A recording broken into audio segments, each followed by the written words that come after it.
길을 걷다 보면 등촌 칼국수 많이 보이죠? 그런데 혹시 진짜 원조집을 아시나요?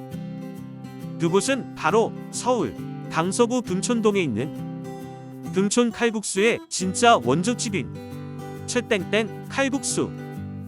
그 맛을 여러분들께 알려드릴게요. 오늘 영상도 보시기 전에 구독, 좋아요, 알림 설정 먼저 부탁드릴게요. 먼 옛날 옛적 강서구 등촌 일대에는 버섯하우스가 많았다고 들었어요.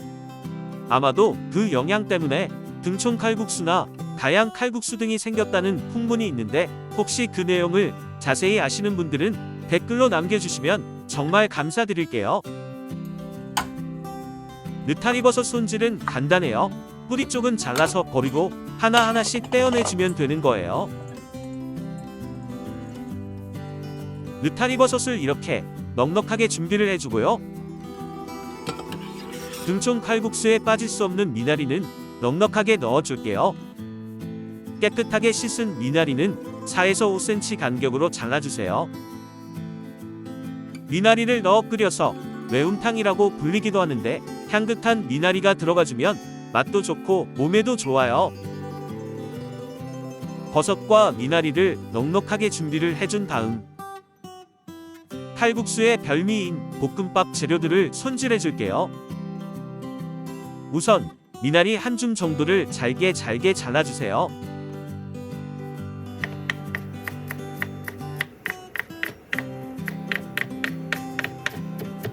그리고 밥 한 공기를 대접에 담은 다음에 잘게 자른 미나리를 그 위에 올려주세요.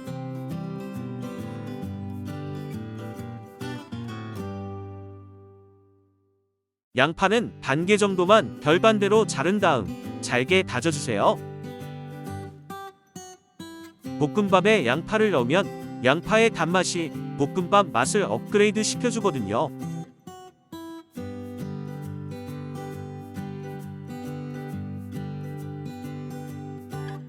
당근도 볶음밥에 빠질 수 없는 재료예요. 껍질은 벗기고 먹기 좋게 아주 잘게 다져주세요.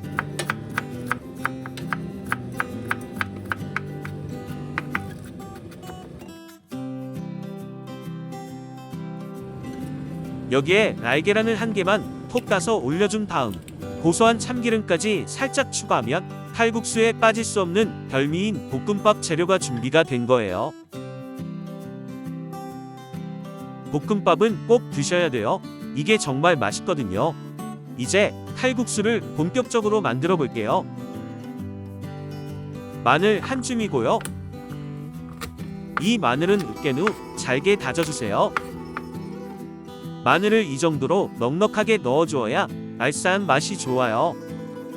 마늘을 다지니 생각이 나는데, 등촌 칼국수에 정말 잘 어울리는 마늘김치 영상도 있거든요.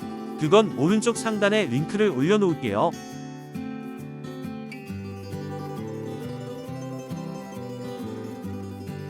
소고기는 원조집에서는 원래 수익산이고 조금은 야박하게 들어있지만 집에서 만드니 한우를 넉넉하게 준비를 했어요.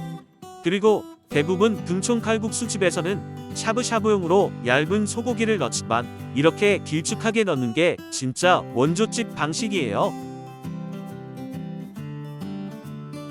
면은 칼국수면이에요. 최땡땡 칼국수에서는 우동면 같이 두꺼운 생면을 사용하는데 구할 수 없으니 일반 칼국수면을 사용하는 거예요. 칼국수면은 삶는데 오래 걸리기 때문에 미리 삶아서 익힌 다음에 넣어줄게요. 국물에 넣어줄 양파도 반개 정도 채 썰어 준비를 해주세요. 깜빡하고 영상에는 담지 못했는데 감자 한 개도 두툼하게 썰어서 준비를 해주세요. 감자가 또 별미예요. 이제부터 국물을 만들어 볼게요. 냄비에 물 500ml를 넣어주고 여기에 사골국물 300ml를 넣어주세요. 원래는 사골을 푹 삶아서 육수를 내야 하지만 집에서 간단하게 만들기 위한 거니 시판용 육수를 사용하는 거고, 이렇게 해도 맛이 좋아요. 이제 냄비를 불에 올리고 된장을 반 스푼 넣어주세요. 된장이 구수한 맛과 진한 국물 맛을 내주거든요. 고추장도 크게 한 스푼 넣어줄게요. 고추장은 칼칼하고 매콤한 맛을 내줘요. 된장과 고추장을 넣어서 기본 육수를 만들고 칼칼한 맛을 더하기 위해서 고춧가루도 넣어줄게요. 저는 한 스푼만 넣지만 칼칼한 맛을 좋아하면 조금 더 추가해도 괜찮아요. 주목해주세요. 지금 넣는 게 중요해요. 소고기 다시다를 한 스푼 넣어주세요. 다시다를 과감하게 넣어주어야 해요. 미원도 조금 넣어주고요. 한 가지를 더 넣어줄게요. 감칠맛이 오래가는 멸치 다시다를 조금 넣어주세요. 조미료 많이 넣는다고 뭐라 하지 마세요. 사실 칼국수는 가루로 맛을 내는 거예요.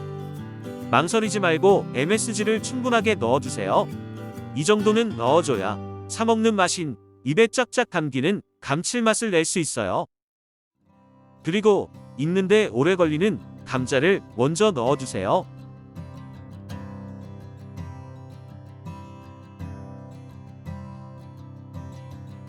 숟가락으로 잘 저어주고 한번 팍 끓여줄게요.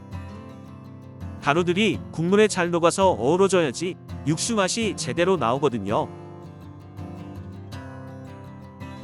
한번 팍 끓여준 다음 고기를 넣어주세요.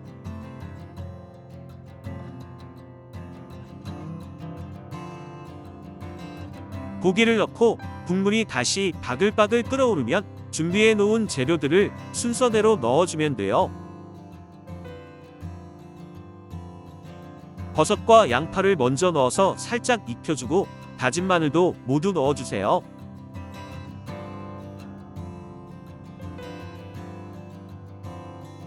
등촌 칼국수에는 다진 마늘이 많이 들어가야 국물 맛이 알싸하니 좋고 넉넉하게 들어가서 국물 맛을 내주는 조미료 향도 가릴 수 있어요. 후추도 뿌려줄게요. 버섯을 조금 더 익혀준 다음에 미나리도 넣어주세요.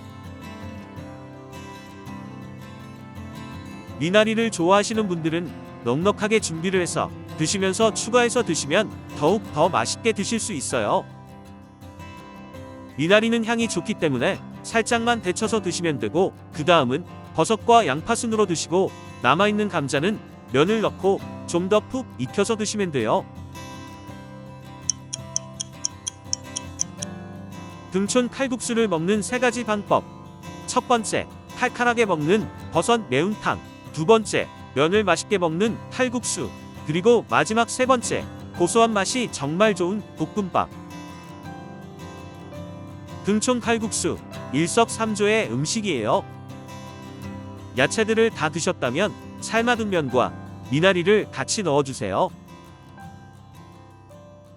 앞에서도 말씀드렸지만 칼국수면은 익는데 오래 걸리기 때문에 미리 삶아서 넣어줘야 돼요. 당연히 원조집에서도 면은 삶아서 제공이 돼요.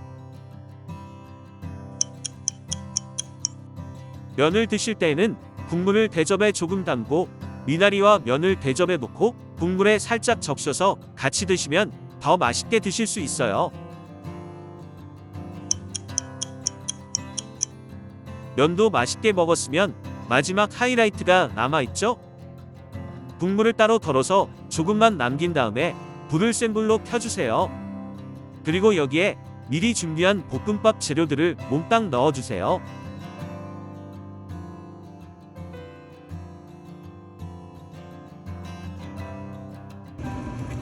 원조집에 가면 등촌 칼국수 초보자들한테는 친절한 아주머니들이 볶음밥을 직접 해주시는데 다들 바쁘신데 죄송하잖아요.